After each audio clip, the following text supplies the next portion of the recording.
वहां दमयंती देवी का किला जैसे फिर से जीवित हो उठा था। किले के ऊंचे रेत के टीले के पास बहुत सारी सिपाही औरतें खड़ी थीं। उनके चेहरे पर डर और उलझन साफ दिखाई दे रही थी। किसी को समझ नहीं आ रहा था कि माँ साहब ने उन्हें इतनी जल्दी और अचानक से यहाँ क्यों इकट्ठा किया है। कई सिपाही औरतों के मन में अजीब सा डर था। उन्हें लग रहा था कि कहीं माँ साहब कोई कठोर सजा ना दे दें। कोई भी ये नहीं जानता था कि माँ साहब का अगला आदेश क्या होगा। दमयंती देवी ने उनकी बेचैनी को देख लिया। उसने अपनी भारी आवाज में कहा, तुम सब सोच रही हो कि मैंने तुम्हें क्यों बुलाया है, लेकिन मैं सबको सच बताना चाहती हूँ। मैं जानती हूँ कि तुम सब मुझे सही मानती हो। तुम सब इस किले से बाहर नहीं जाना चाहती हो। तुम सबने मुझे देवी समझा, लेकिन सच्चाई ये है कि गलती मेरी ही थी। मैंने ही सबको धोखा दिया। मैंने ही अपने फैसलों से तुम सबका जीवन बर्बाद कर दिया। उसकी आवाज़ भारी हो चुकी थी, लेकिन उसमें एक सच्चाई की आग भी थी। आज जब मैंने अपनी माँ को और लच्छों को खो दिया, तब मुझे सब कुछ समझ आने लगा है। शायद ये सब मेरा पछतावा है। मैंने तुम सबके साथ जो कुछ भी किया उसका कोई माफ़ी नहीं है, लेकिन अब मैं चाहती हूँ कि तुम सब इस जगह से वापस चली जाओ। अब तुम्हें किसी भी मास्क में रहने की जरूरत नहीं है। अब तुम्हें इस किले की कैद में रहने की जरूरत नहीं है। दमयंती देवी की ये बातें सुनकर सारी सिपाही औरतें एक पल के लिए जैसे स्तब्ध रह गईं। उनकी आंखों में सवाल थे, डर था और भविष्य की चिंता थी। वे न तो इस दुनिया में वापस जाना चाहती थीं, न ही इस किले को छोड़ना चाहती थीं। उनके लिए तो सब कुछ यहीं पर खत्म हो चुका था। लेकिन दमयंती देवी की आंखों में वो सच्चाई और पछतावा देखकर वे सब कुछ कहने की हिम्मत भी नहीं जुटा पाईं। मैंने जिनको अपना समझा वे ही मेरे सबसे बड़े शत्रु निकले। दमयंती ने अपनी बात जारी रखी, और जिनको मैं दुश्मन समझती रही वही लोग सच्चे थे। अब मैं नहीं चाहती कि मेरे किसी भी फैसले की वजह से तुम सबको अपनी जिंदगी की कीमत चुकानी पड़े। अब तुम सब आज़ाद हो, यहाँ से जा सकती हो, अपने जीवन को फिर से शुरू कर सकती हो। दमयंती देवी की ये बातें सुनकर हर एक औरत के मन में जैसे एक तूफान उठ गया। अब उनके सामने कोई रास्ता नहीं था। वे जिस दुनिया को छोड़ आई थीं, वहां लौटना असंभव था। जब से उनकी उस दुनिया में जीने की उम्मीदें खत्म हुई थीं, तब से ही उन्होंने दमयंती देवी के किले में ही अपने संसार को ढूंढना शुरू कर दिया था। उन्होंने सोचा था कि शायद ये वही जगह होगी जहां वो सुरक्षित महसूस कर सकेंगी। हर किसी के दिल में एक छोटी सी उम्मीद होती है कि कहीं तो ऐसी जगह होगी जहां सब कुछ ठीक होगा।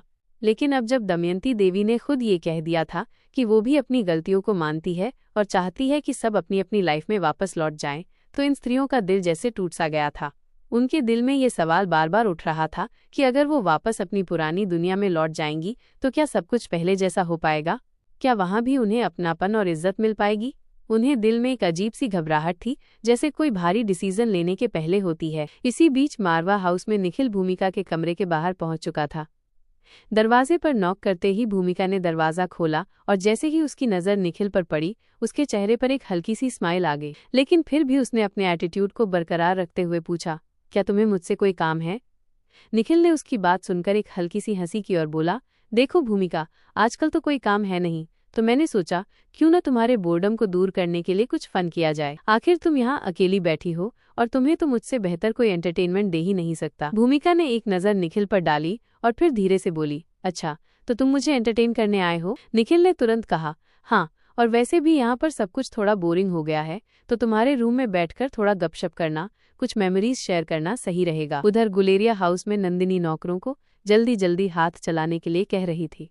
उसने सबको ये साफ साफ कह दिया था कि अनिका को देसी अंदाज का खाना ही पसंद है। देसी घी, मक्खन और पनीर से बनी हुई चीजें तैयार हो रही थीं। वहीं रोहित को कॉन्टिनेंटल फूड बहुत पसंद है, तो उनके लिए सैलेड्स, पास्ता, ग्रिल्ड वेजिटेबल्स तैयार करवाए जा रहे थे। बच्चों के लिए तो पहले से ही केक, पेस्ट्री, पिज्जा और उनकी पसंदीदा चीजें तैयार हो चुकी थीं। रिया, पिंकी और यश पहले से ही मारवा हाउस में थे और बच्चों की खिलखिलाहट से घर का माहौल और भी खुशनुमा लग रहा था।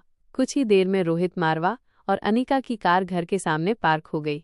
रिया ने जैसे ही गेट पर उनकी झलक देखी, वो दौड़ती हुई बाहर आ गई। डैड, आप आ गए, उसने शोर मचाते हुए कहा, और रोहित ने उसे अपने गले से लगा लिया। क्या यहाँ पर तुम्हारा मूड अच्छा है?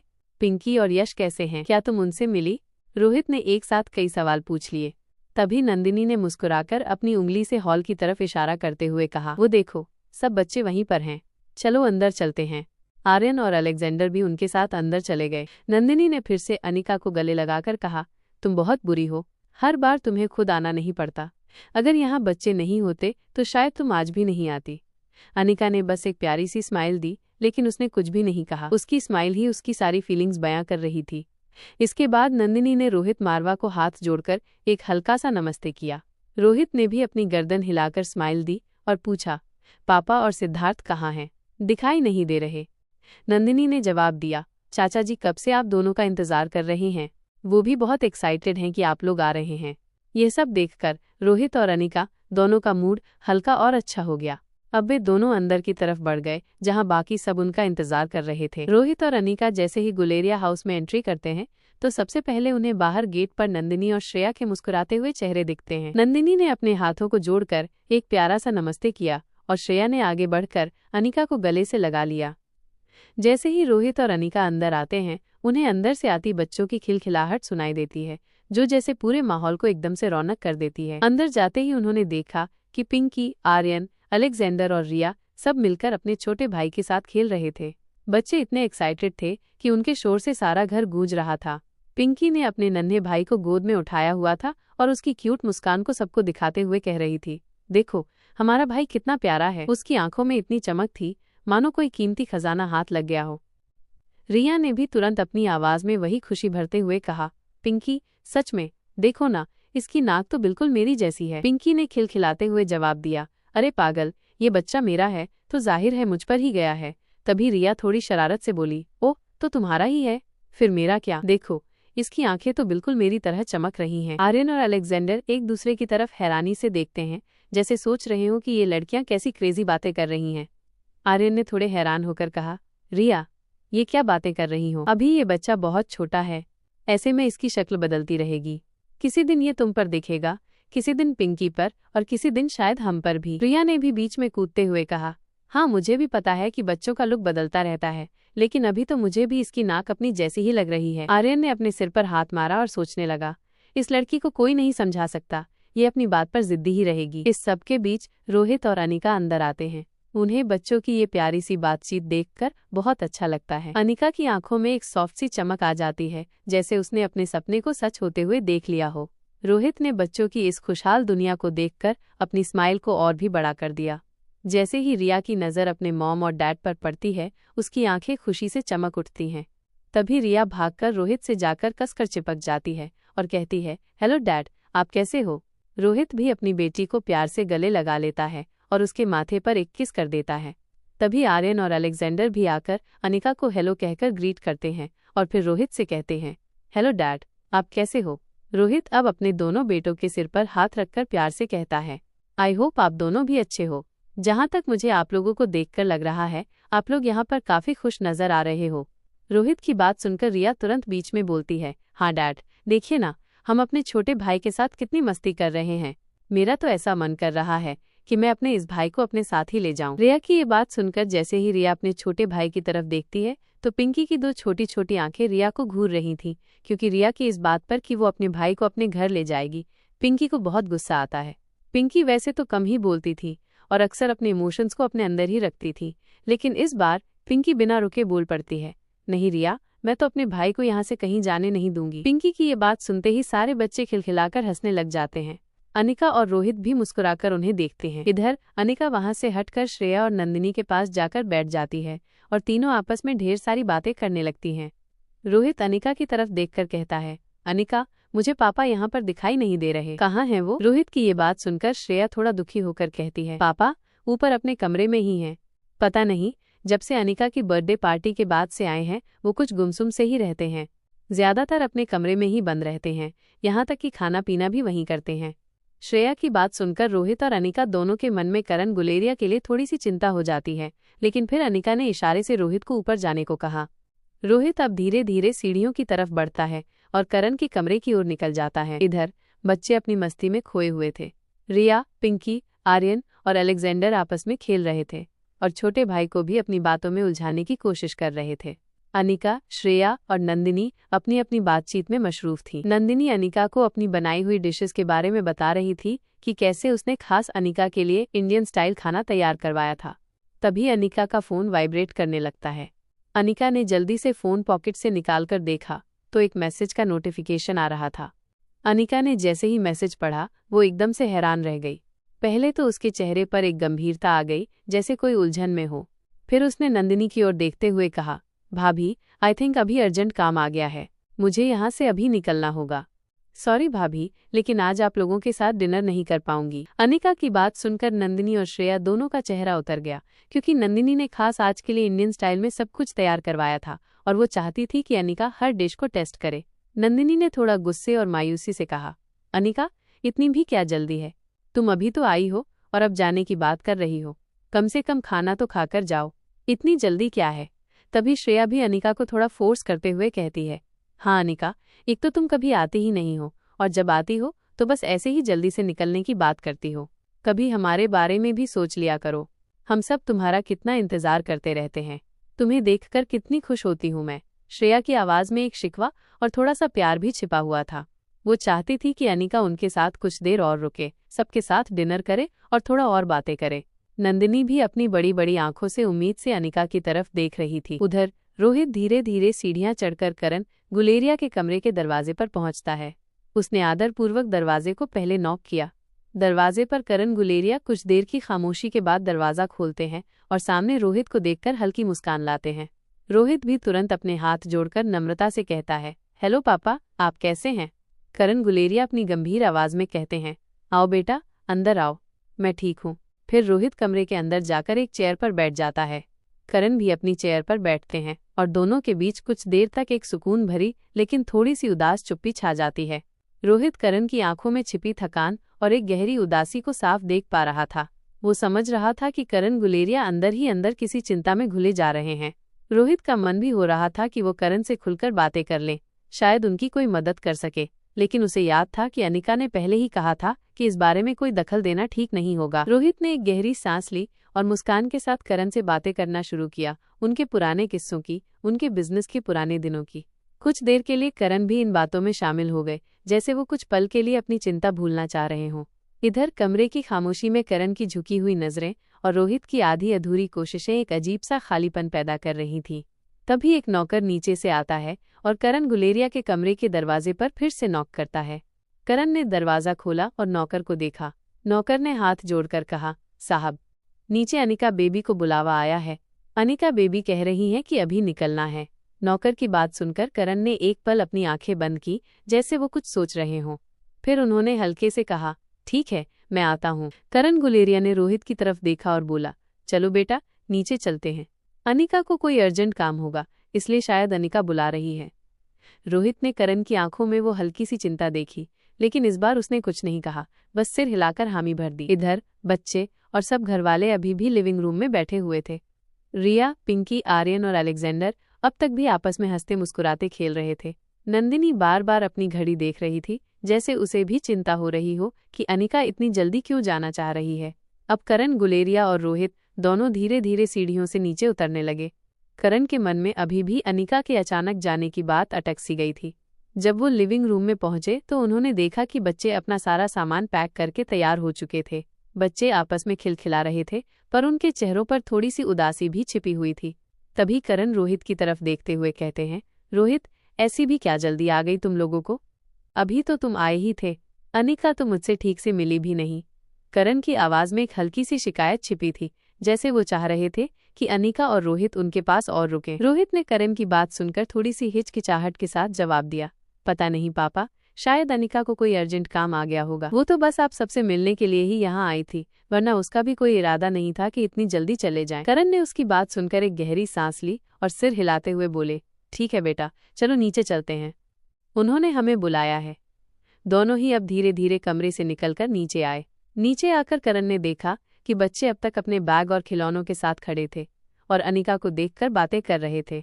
बच्चे मासूमियत से अनिका से कह रहे थे, मम्मा, हमारा तो अभी भी यहीं रुकने का मन है, लेकिन अब हमें आपके साथ भी रहना है, इसलिए हमें लगता है कि अब हमें चलना चाहिए। अनिका ने उनकी बातें सुनकर हल्की सी मुस्कान दी, लेकिन उसकी आंखों में एक झिझक भी थी। तभी करण और रोहित भी पास आकर खड़े हो गए। अनिका ने करण को देखते ही हाथ जोड़कर कहा, नमस्ते पापा, आप कैसे हैं? वो कहीं न कहीं अपने मन में एक हल्की सी शर्म और झिझक महसूस कर रही थी। उसे महसूस हो रहा था कि स्वाति के मामले के बाद वो करण को अच्छे से फेस नहीं कर पा रही, लेकिन फिर भी उसने खुद को संभाला और एक प्यारी सी मुस्कान के साथ बात की। करण ने अनिका के सिर पर हाथ रखते हुए कहा, कैसी हो बेटा? अभी तो तुम आई थी और इतनी जल्दी वापस जाने की बात कर रही हो। उनकी आवाज में वही अपनापन था, वही चाहत कि अनिका कुछ देर और उनके साथ रहे। तभी श्रेया जो पास खड़ी थी अपनी नाराजगी जाहिर करते हुए बोली, देखो ना पापा, क्या क्या करती रहती है ये अनिका। हमने इसे कितनी बार रोका पर ये सुनती ही नहीं। हमने तो इसके लिए स्पेशल खाना भी तैयार किया था, लेकिन अब ये खाना भी खाकर नहीं जा रही। श्रेया की आवाज में गुस्सा कम, प्यार ज्यादा था। वो अनिका के इतने जल्दी जाने की वजह समझ नहीं पा रही थी। करण ने अनिका को फिर से प्यार से देखते हुए कहा, बेटा प्लीज कुछ देर के लिए और रुक जाओ, सब तुम्हारे लिए ही तो तैयारी कर रहे थे। अनिका ने थोड़ी सी मायूसी और मजबूरी के साथ अपनी आंखें झुका ली। फिर उसने अपनी प्रॉब्लम करण को समझाते हुए कहा, सॉरी पापा, मैं खुद यहीं रुकना चाहती थी। मुझे भी आप सबके साथ बैठकर खाना खाना था, लेकिन मुझे अभी एक अर्जेंट काम निपटाना होगा, इसलिए मैं अभी रुक नहीं पाऊंगी। अनिका की आवाज में सच्चाई और थोड़ी सी तकलीफ साफ झलक रही थी। करण ने उसकी बात ध्यान से सुनी, फिर थोड़ी देर बाद गहरी सांस लेकर कहा, इट्स ओके श्रेया, कोई बात नहीं। अगर अनिका को काम है तो उसे जाना ही होगा।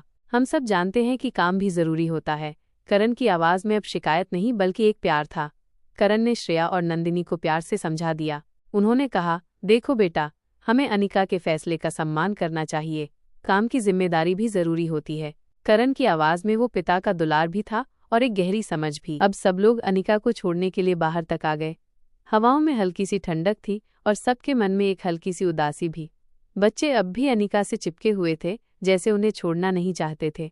तभी रिया ने पिंकी को हल्के से पकड़कर कहा, पिंकी, अपने भाई का अच्छे से ध्यान रखना, समझी? और जैसे ही हमें मौका मिलेगा हम फिर से अपने भाई को खिलाने के लिए गुलेरिया हाउस में आएंगे। रिया की आवाज में वो भाई के लिए प्यार और जिम्मेदारी साफ झलक रही थी। करण ने रिया की बात सुनकर एक प्यारी सी स्माइल दी और रिया को गले लगाते हुए बोले, क्यों नहीं बेटा, ये घर तुम्हारा ही तो है। जब भी तुम्हारा मन हो तुम यहाँ आ सकती हो। तुम्हारे लिए हमेशा ये दरवाजे खुले रहेंगे। उस पल एक सुकून सा माहौल बन गया था। बच्चे भी करण को देखते हुए मुस्कुरा रहे थे और अनिका की आंखों में भी एक हल्की सी नमी थी जो उसकी मजबूरी को साफ बयां कर रही थी। तभी दूसरी तरफ दमयंती का किला। वहां दमयंती अभी भी अपने सिपाहियों को समझा रही थी। उसकी आंखों में एक अलग ही चमक थी, जैसे वो उन्हें उनकी असली ताकत दिखा देना चाहती थी। लेकिन उसकी सिपाही औरतें, खासकर वो कुछ स्त्री सिपाही, अब भी उसकी बातों को पूरी तरह से मानने को तैयार नहीं थी। वह बार बार सवाल कर रही थी। दमयंती ने थोड़ी कड़ी आवाज में लेकिन पूरे अपनेपन के साथ कहा, देखो, इस भारी दुनिया में हर किसी को अपनी जिंदगी अपनी मर्जी से जीनी चाहिए। मैं तुम सबको आज ये समझा रही हूँ कि तुम सब अब इतनी काबिल हो चुकी हो कि किसी के सहारे की जरूरत नहीं है। तुम्हें अब अपने फैसले खुद लेने होंगे, अपने परिवार का ख्याल भी खुद रखना होगा, और सबसे जरूरी, तुम सब आज के दिन बहुत मजबूत हो, अपनी फील्ड में एक्सपर्ट हो। उसने अपनी सांसें गहरी खींचते हुए सबकी आंखों में झांककर कहा, अब तक तुमने यहाँ जो भी सीखा है, वो विद्या, वो ताकत, अब उसका सही इस्तेमाल करना है। किसी न किसी की मदद करके ही इस समाज को बेहतर बनाया जा सकता है। याद रखना, जब तक हम खुद गलत करते रहेंगे तब तक दुनिया को नहीं बदल पाएंगे। इसलिए दुनिया बदलने के लिए सबसे पहले खुद को बदलना जरूरी है। दमयंती की ये बातें जैसे हवा में एक नई उम्मीद भर रही थीं।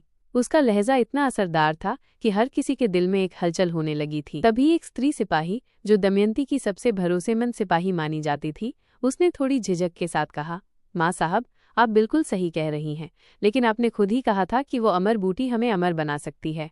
क्या हम उसे भूल जाएं? दमयंती ने गहरी सांस ली और उस स्त्री सिपाही की आंखों में सीधे देखते हुए कहा, मैं जानती हूँ कि तुम्हारे दिल में कितनी बेचैनी है।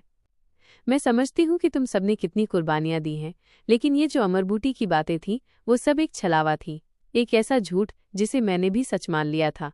उस वक्त मेरा मन भी लालच और भ्रम से भर गया था, लेकिन अब मैं सच मानती हूँ, वो अमर बूटी कभी थी ही नहीं। मैंने तुम सबकी जानें बेवजह कुर्बान कर दी। मैं उसके लिए खुद को कभी माफ नहीं कर पाऊंगी। दमयंती की आंखों में पश्चाताप साफ नजर आ रहा था, उसकी आवाज में कंपन था। उसने थोड़ा रुककर फिर कहा, जहां तक अनिका का सवाल है तो याद है, हमने ही पहले उसके परिवार को नुकसान पहुंचाने की कोशिश की थी। हमने रिया को भी किडनैप किया, आकाश को जख्मी किया था, उसके भाई मयूर गुलेरिया को भी हमने ही गिरफ्तार करवाया था। हमने ही अनिका की जिंदगी में जहर घोलने की कोशिश की थी। अगर हमने ये सब न किया होता तो शायद अनिका कभी हमारे सामने न खड़ी होती। उसने कभी हम पर हमला नहीं किया होता। उसने तो सिर्फ अपने परिवार को बचाने की कोशिश की। ये उसकी मजबूरी थी, उसका कर्तव्य था। दमयंती के लहजे में गहरी सच्चाई और इंसानियत साफ झलक रही थी। उसने कहा, हाँ, उसने हमें हर बार मात दी, लेकिन वो अपनी रक्षा कर रही थी। ये हर जंग का नियम होता है। जब कोई तुम्हारे परिवार पर हमला करता है तो तुम भी अपने बचाव के लिए लड़ते हो। इसमें अनिका की कोई गलती नहीं, गलती सिर्फ हमारी थी। हम ही उसकी जिंदगी को नर्क बनाने में लगे थे और आज मैं मानती हूँ कि हमारी हार हमारी ही गलती का नतीजा है। दमयंती के ये शब्द सुनकर सभी स्त्री सिपाही थोड़ी शांत होती नजर आईं। उनके दिलों में जो गुस्सा था वो धीरे धीरे पिघलने लगा। दमयंती ने अब सबको और नजदीक खींचते हुए कहा, अब मैं तुम सबको ये कह रही हूँ, जाओ और अपनी जिंदगी अपनी मर्जी से जियो। अब तुम्हें किसी के डर में जीने की जरूरत नहीं है। तुम सब इतनी काबिल हो कि अपनी जिंदगी का रास्ता खुद तय कर सकती हो। अपने लिए, अपने परिवार के लिए और इस समाज के लिए जो भी सही लगे वही करो।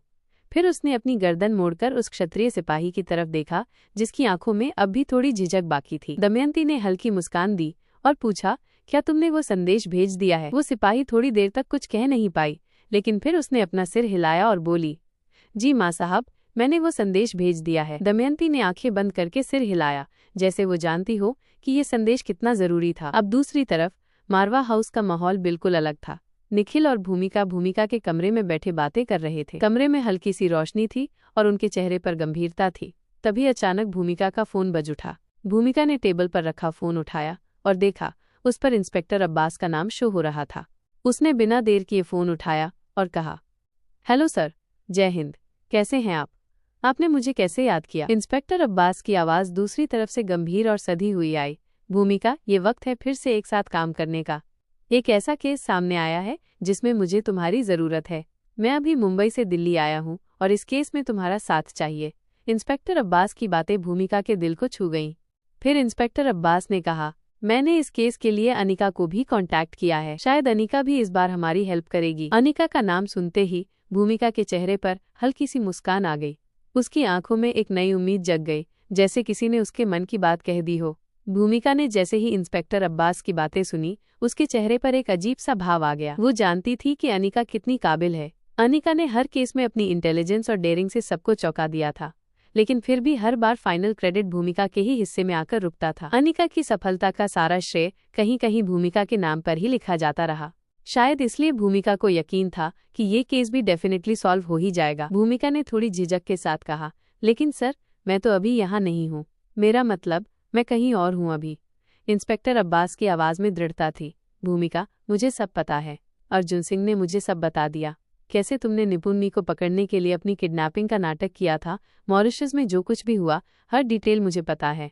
तुमने जो सैक्रिफाइस किया वो मैं जानता हूँ, लेकिन अब जब निपुणी इस दुनिया में नहीं है, तुम्हें इस झूठ को ज्यादा देर तक कैरी करने की कोई जरूरत नहीं है। अब वक्त है अपनी ड्यूटी को वापस से ज्वाइन करने का। इस केस में मुझे तुम्हारी पूरी मदद चाहिए। इंस्पेक्टर अब्बास की आवाज से भूमिका के दिल में एक नई ऊर्जा भर गई। उसे लगा कि अब वो और ज्यादा छिपकर नहीं जी सकती। उसके दिल में कहीं न कहीं एक सुकून भी था कि उसका सच अब किसी ने समझ लिया। इधर दूसरी तरफ एक बड़ी एसयूवी की फ्रंट सीट पर अनिका बैठी थी। उसके पास रोहित बैठा था, जो अभी भी उसकी उलझन को देख रहा था। रोहित ने हल्की सी मुस्कान के साथ पूछा, क्या बात हुई अनिका? इतनी जल्दी क्यों वापस आ गई? अभी तो हम गुलेरिया हाउस पहुंचे ही थे।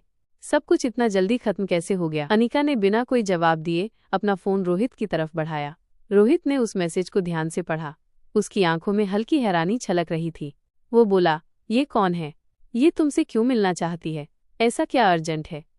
अनिका ने गहरी सांस ली और बोली, ये तो मुझे भी नहीं पता। उसने मैसेज में कुछ खास नहीं लिखा, बस इतना लिखा कि मुझे मिलना है, लेकिन मैं जानती हूँ कि ये मीटिंग बेकार नहीं होगी। शायद ये हमारे मिशन से जुड़ा कोई और बड़ा क्लू है। थोड़ा रुककर अनिका ने फिर से अपनी बातें दोहराईं। उसके लहजे में दृढ़ता थी। मिस्टर मारवा, आप बच्चों को लेकर घर जाइए, मैं उससे मिलकर आती हूँ। अनिका की बात सुनकर रोहित का चेहरा गंभीर हो गया। उसने तुरंत कहा, नो नो नो अनिका, मैं तुम्हें अकेला वहां जाने नहीं दूंगा, नेवर। उसकी आवाज में चिंता और अधिकार का अजीब सा मिश्रण था। अनिका ने उसकी आंखों में देखा और थोड़ी नरमी से बोली, मिस्टर मारवा, सिर्फ 2 घंटे, बस 2 घंटे का टाइम चाहिए मुझे। मैं आपसे प्रॉमिस करती हूँ कि मैं सही सलामत 2 घंटे में वापस आ जाऊंगी। अगर मैं 2 घंटे में नहीं लौटी तो आप मुझे वहां पर खोज सकते हैं, लेकिन अभी मुझे अकेले ही वहां जाना होगा। ये बहुत अर्जेंट है, और फिर शाम होते ही मुझे मल्होत्रा हाउस भी जाना है। अंजलि मामी ने मुझे स्पेशली बुलाया है और वहां भी देर नहीं कर सकती। अनिका की बात सुनकर रोहित ने गहरी सांस ली और उसकी भौहें हल्की सी सिकुड़ गईं, मानो वो अब भी निश्चिंत नहीं हो पा रहा हो। फिर वो धीरे से बोला, ठीक है अनिका, लेकिन 2 घंटे ये याद रखना, और अपनी सिक्योरिटी को अपनी फर्स्ट प्रायोरिटी बनाना, चाहे कुछ भी हो जाए। अगर तुम्हें थोड़ी सी भी कोई भी सस्पिशियस लगे तो तुरंत हमें इन्फॉर्म करना। हमारी सिक्योरिटी हमेशा तुम्हारे आसपास ही होगी, बस तुम्हें दिखेगी नहीं। अभी के लिए मैं मारवा हाउस जा रहा हूँ, लेकिन मैं पीछे अपनी सिक्योरिटी भेज दूंगा। वो छिपकर तुम्हारी और दमयंती पर नजर रखेगी। रोहित की बात पर अनिका ने सिर झुकाकर हामी भर दी। उसने हल्की सी मुस्कान दी, मानो उसे इस भरोसे से थोड़ी तसल्ली मिल गई हो। फिर वो अपनी गाड़ी को एक किनारे रोकती है और रोहित और बच्चे सिक्योरिटी गार्ड वाली दूसरी गाड़ी में शिफ्ट हो जाते हैं। अनिका अपनी कार को ड्राइव करते हुए वहां से निकल पड़ती है। उसका चेहरा शांत और फोकस्ड था, लेकिन अंदर ही अंदर उसकी धड़कनें तेज हो रही थीं। दूसरी तरफ मल्होत्रा हाउस में माहौल बिल्कुल अलग था। विशाल और भव्य लिविंग रूम से होते हुए किशन मल्होत्रा अपने हाथ में कॉफी का कप लिए चलते हुए कृष के कमरे के सामने से गुजरे। कमरे का दरवाजा आधा खुला था। किशन मामा एक पल के लिए रुक गए और दरवाजे की हल्की सी दरार से झांककर देखने लगे। कृष अपने लैपटॉप में पूरी तरह से बिजी था। उसकी उंगलियां तेजी से कीबोर्ड पर चल रही थीं। उसकी आंखें स्क्रीन पर गड़ी थीं, मानो किसी बेहद अहम काम को अंजाम दे रहा हो। किशन मामा ने एक पल के लिए आंखें सिकोड़ी, फिर बिना कोई हलचल किए वहां से सीधे डाइनिंग हॉल में चले गए। उन्होंने एक आरामदायक चेयर पर बैठते हुए अपने हाथ में पकड़ी कॉफी को पिया। तभी वहां अंजलि मामी आती हैं। उनका चेहरा शांत था, लेकिन आंखों में हल्की सी उत्सुकता की चमक भी थी। वो बोली, आज श्वेता को देखने के लिए लक्ष्य और उसकी माँ आ रहे हैं। वो लोग यहाँ आने वाले हैं। ये सोचकर अंजलि मामी का दिल तेजी से धड़क रहा था। उन्हें कुछ समझ में नहीं आ रहा था कि आखिर वो क्या स्पेशल कर सकती हैं। मल्होत्रा परिवार में वैसे तो हर काम के लिए नौकर चाकरों की कोई कमी नहीं थी, लेकिन फिर भी अंजलि मामी को खुद उनकी इंस्ट्रक्शंस देने में थोड़ी दुविधा हो रही थी। उनके दिमाग में बार बार यही सवाल घूम रहा था, मैं ऐसा क्या करूं कि सबको खुश कर सकूं। वो डाइनिंग टेबल के पास खड़ी हुई जब उनकी नज़र किशन मल्होत्रा पर पड़ी। किशन मामा का ध्यान पूरी तरह से सामने रखे एक डिजाइनर पॉट पर था। वो उसमें कुछ देख रहे थे, लेकिन उनकी आंखों में जो गहराई थी वो जैसे किसी और ही दुनिया में खोई हुई थी। अंजलि ने कुछ कहा भी, लेकिन किशन ने शायद सुना ही नहीं। ये देखकर अंजलि ने अपने हाथ से उसके कंधे को हल्के से झंझोड़ा और कहा, क्या तुम मेरी बात सुन पा रहे हो? किशन जैसे अचानक अपनी सोच की गहराई से बाहर निकले। उन्होंने चौंक कर कहा, हाँ हाँ, मैं सुन रहा हूँ। बोलो, तुम क्या कह रही हो? अंजलि का चेहरा थोड़ा सा नाराज दिख रहा था, लेकिन उस नाराजगी में भी प्यार छिपा था। वो बोली, एक तरफ तो कहते हो कि सुन रहे हो और दूसरी तरफ पूछ रहे हो कि मैंने क्या कहा। सच में? किशन ने हल्की सी मुस्कान के साथ कहा, अरे नाराज क्यों होती हो? एक बार फिर से बता दो ना, तुम क्या कह रही थी? अंजलि ने गहरी सांस लेकर कहा, मैं कह रही थी कि आज लक्ष्य और उसकी माँ हमारे घर आ रहे हैं। मैं उनके लिए कुछ स्पेशल करना चाहती हूँ, लेकिन समझ नहीं आ रहा कि क्या करूँ। तुम कोई आइडिया दे सकते हो? किशन ने कुछ सोचते हुए सामने रखे डिजाइनर पीस को उठाया। उसकी उंगलियां उस पर फिसल रही थीं, जैसे वो कुछ महसूस कर रहा हो। उसने कहा, इसके लिए मुझे थोड़ा बहुत सोचना पड़ेगा, कुछ नया आइडिया। अंजलि ने उसकी इस बात पर हंसते हुए कहा, अब तुम्हारी सोच इतनी गहरी हो चुकी है, तो अब तो इस सोच से बाहर आओ और इस बारे में कुछ सोचकर मेरी मदद करो। ये कोई बड़ा काम नहीं है, बस कुछ खास चाहिए। किशन ने अपनी आंखों में हल्की चमक के साथ कहा, ठीक है, मैं देखता हूँ मैं क्या कर सकता हूँ। अगर मेरे दिमाग में कुछ आएगा तो डेफिनेटली मैं तुम्हारी हेल्प करूंगा। अंजलि ने राहत की सांस ली, फिर थोड़ा झिझकते हुए पूछा, लेकिन सच बताना, तुम इतनी देर से किस बारे में सोच रहे थे? ऐसा क्या है जो तुम्हें इतना डीप बना रहा है? किशन ने गहरी सांस ली, उसकी आंखें थोड़ी सी नमी से भर गईं। उसने कहा, मैं अपने दोनों बच्चों के बारे में सोच रहा था। श्वेता अब बड़ी हो गई है। अगर सब कुछ ठीक रहा तो जल्दी ही वो हमें छोड़कर अपनी नई दुनिया में चली जाएगी और हम यहाँ अकेले रह जाएंगे। कृष भी अब अपने काम में इतना व्यस्त हो गया है और हम दोनों बस एक दूसरे का सहारा बनकर रह जाएंगे। किशन की बात सुनकर अंजलि के चेहरे पर हल्की सी मुस्कान आ गई। उसके दिल में भी वही हल्की सी बेचैनी थी। श्वेता के बारे में सोचते ही उसकी आंखें भी चमक उठीं। वो जानती थी कि ये पल एक कड़वा सच है। एक तरफ खुशी थी कि बेटी का रिश्ता हो रहा है, दूसरी तरफ एक डर भी था कि सब बदल जाएगा।